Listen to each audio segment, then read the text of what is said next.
This place is from far my favorite in Addis. It's a small piece of paradise.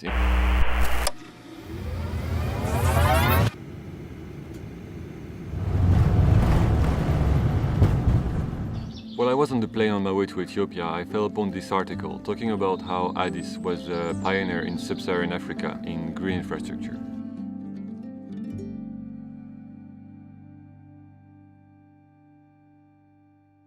Paris has its Coulée Verte, New York has its High Line, and Addis has or is going to have this river basin development project.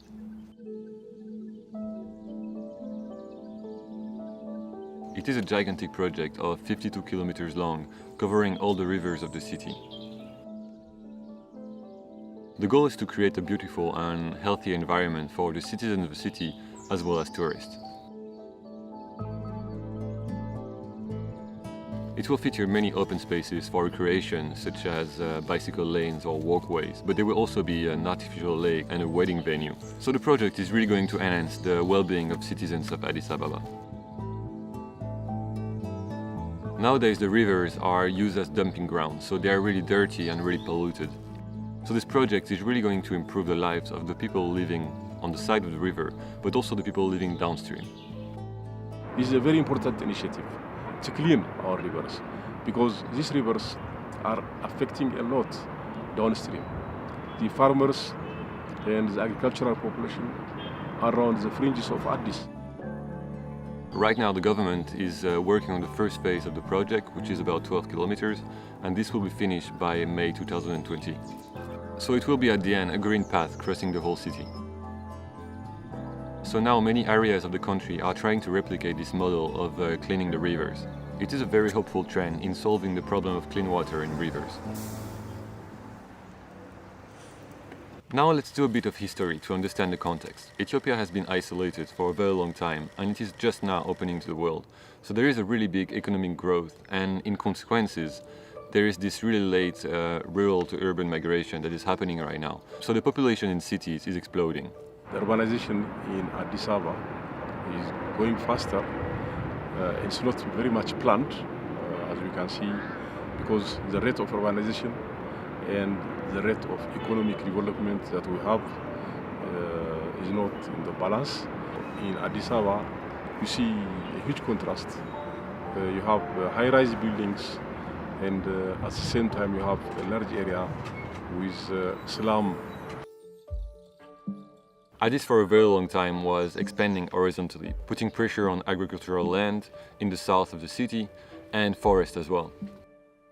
You know, Addis Ababa is found in the center of an area of agricultural potential. In fact, the area around Addis is very important for growing the most important staple food in the country, teff. So naturally, Addis Ababa is encroaching to the agricultural land areas. But nowadays the trend has changed and the center is densifying, so we can see many high-rises popping up all over the city. So this race to densify the center is putting urban green spaces at great risk, so it's getting more and more important to protect them. An area that is really endangered are the mountains close to the city center. Until now they have been quite untouched, but this is changing. The other problem, which is coming as a result of population increment in the urban setup in Addis Ababa, is encroachment to the mountains, for example. Addis Ababa to the north is in fact circled by a mountain range. The Addis Ababa Botanical Garden is a very good example of conservation of the green belt and a very successful project. It is located on the surrounding mountains and was opened on January last year. Since then it became highly popular among residents. It is used for leisure, people are going there hiking, they're going to receive yoga lessons, but it is also used for educational purpose. It is a way to raise awareness on the importance of nature and especially forest in urban settings. When I went there, I was very surprised how beautiful it was and how well maintained it was.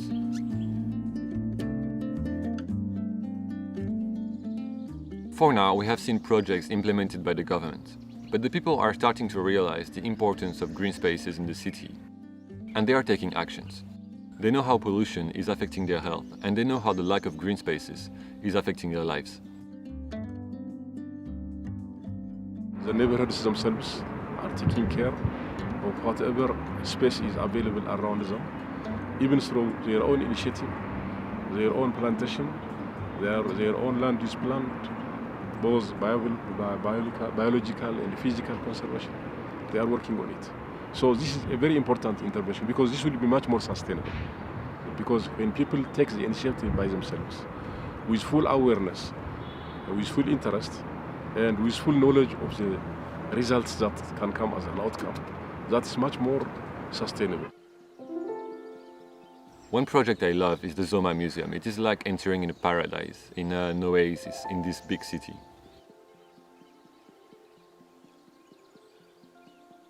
It is a privately owned complex in the capital on the side of the river that mixes traditional Ethiopian vernacular architecture and an edible garden.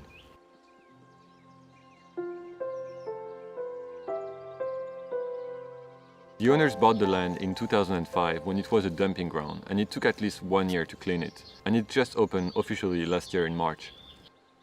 The museum is showing temporary exhibition, and the garden is serving as a leisure area as well as an educational space. They cultivate herbs, vegetables, plants and fruits, and there is also a desire of conservation where they cultivate endangered species of plants. They use traditional methods for irrigation as well as cultivating, and everything is done organically. They also have a school that was included in the whole complex when they bought it.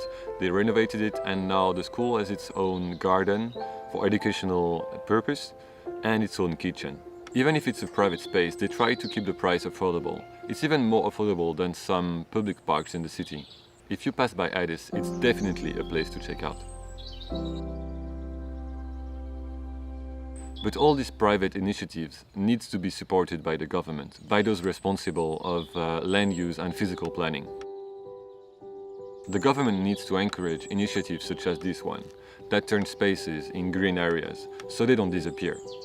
Once they have taken that initiative, unless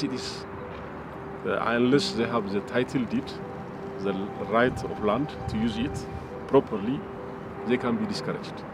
So one very important element is that the city administration has to encourage initiatives that have been taken by neighborhoods to have some space around them, and again to just convert it to green area, even for their children. For 20-25 years, the government is starting to address the environmental issues properly by having an institutional mechanism.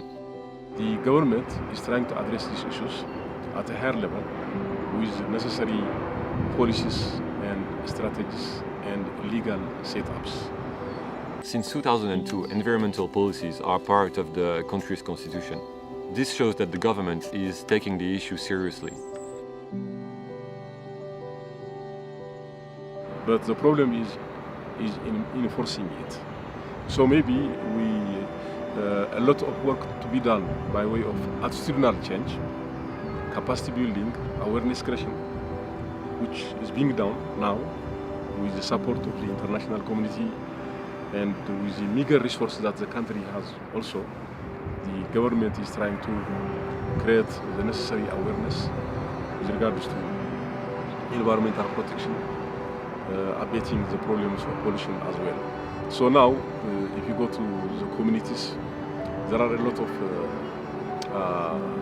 forums and extension work to enhance environmental protection measures down at grassroots level. And institutional mechanisms are being established. Legal mechanism is already put. So the future will be, in fact, better. Soon it will be better. So thank you for watching. I hope you enjoyed the video. There is so much more to say. Addis is not perfect. There are many things to improve, but the trend is very encouraging. Addis is a model in green infrastructure in sub-Saharan Africa, so it's very interesting. So this is the last video of this whole year, of this whole project. So I would like to thank all the friends that helped me in these videos, all the people that participated, that are interviewed, all the organizations that believed in me, people who helped me to finance the trip, my sponsor, Aquarel. Thank you very much, and see you next week. Bye.